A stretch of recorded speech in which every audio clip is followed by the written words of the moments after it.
Pinata! Awesome!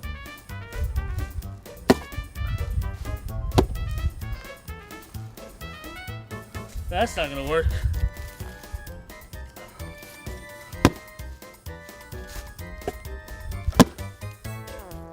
That's not big enough either.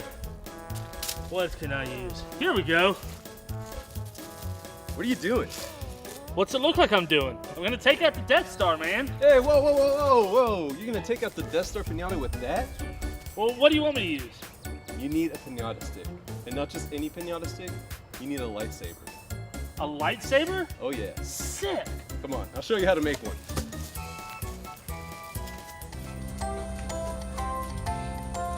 Hi! Welcome to another episode of Do It Yourself. There is no try. I'm Sean Smith, And I'm Jeff Riley. and today we're going to be diving headfirst into a galaxy of fun by creating our very own lightsabers. Now the fun thing about these sabers is that there's no wrong way to do them. You can make your own design and use it however you choose. Like a pinata stick. Exactly.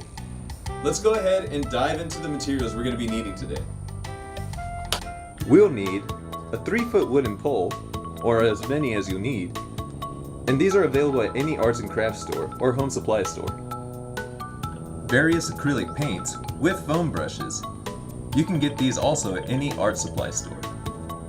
You'll also need 12 by 9 inch adhesive foam sheets, which are also available at arts and crafts stores.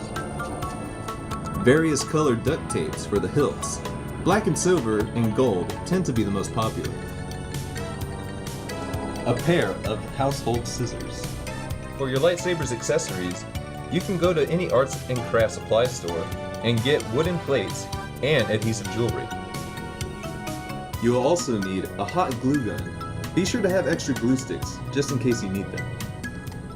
Also, as you can see, we'll be painting today, so you may want to lay down some tarp or some newspaper to keep your surface clean. Now, what do you say about making those sabers? Let's do it. Now you have the option of either putting paint on your actual foam brush or doing like I have right here on the actual pole. It doesn't really matter either way. This paint is really fluid and it will go all over the pole. You don't need a lot. Just be sure and mindful of where you're dripping. That's one of the reasons we got the tarp out here. Another thing about this paint is that it's quick to dry. So if you want to do multiple layers, that's totally possible. This right here seems to be pretty good. The entire thing's covered from where I need it to be, so we're gonna place it over here to the side to dry. Now that we've placed our lightsabers to the side to dry, we can focus on making the activation switches for our lightsabers. That's when these come into play, the wooden plates from before. Now, since these are so small, you don't really have to worry about using that much paint. You can just kind of dab at it with whatever color paint that you desire.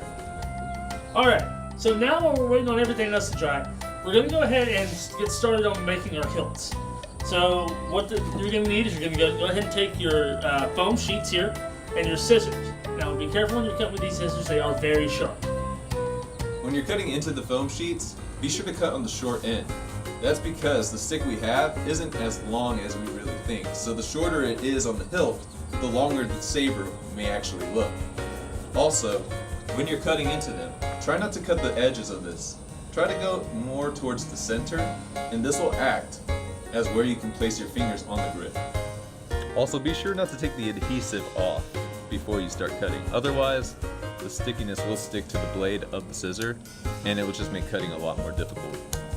Now that our poles are dry, what we're going to do is we're going to take our adhesive foam sheets which we just cut. We're going to put them with the adhesive side up, taking this off, and with the cuts away from us.